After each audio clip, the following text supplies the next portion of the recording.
Pour le premier conseil communautaire de l'année 2022, les élus de Sud-Vendée Littoral se sont rassemblés dans la commune des Manille-Régnier. Un conseil introduit par Maxence de Rugy en sa qualité de président de l'association du passeport civisme. D'abord, tous mes vœux à ceux qui vont regarder, bien entendu, ce premier conseil communautaire de l'année. En effet, j'ai souhaité inviter mon collègue Maxence de Rugy, qui nous a présenté le passeport du civisme. Nous vivons une époque un peu compliquée, et il est important qu'on réapprenne peut-être un petit peu à se parler, à échanger, à aller vers les autres. Et vous le savez très bien, les meilleurs messages passent par les enfants.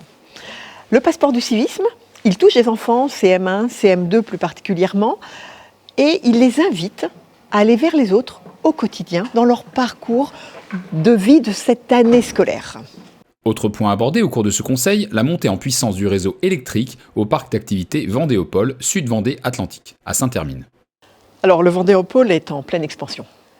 Quand il a été initié, les réseaux électriques étaient largement suffisants pour les entreprises en place. Aujourd'hui, nous avons la chance d'accueillir de belles enseignes et leurs besoins ont changé, ont évolué.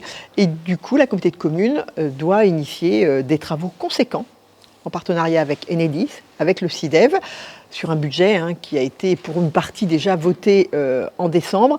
Donc c'est un montant qui est de plus de 3 millions d'euros, 2 millions à charge de la collectivité. Mais c'est le gage pour accueillir de nouvelles entreprises. Qui dit nouvelles entreprises, ce sont de nouveaux salariés qui vont s'installer sur notre territoire et rayonner et faire vivre nos commerces et nos communes. Un autre point important validé ce soir, les objectifs de l'Office de tourisme communautaire Sud-Vendée Littoral Tourisme pour les 3 années à venir. Alors vous le savez, Sud-Vendée Littoral Tourisme est une entité propre, mais évidemment, la communauté de communes est son bras plutôt financier et SPL, le bras armé, le bras opérationnel. Donc cette convention d'objectifs, elle vise à déterminer les engagements de la SPL pour le tourisme, pour l'ensemble des 43 communes de notre territoire. C'est important, vous savez qu'on est... le tourisme, ce n'est pas que le littoral, c'est aussi le rétro-littoral.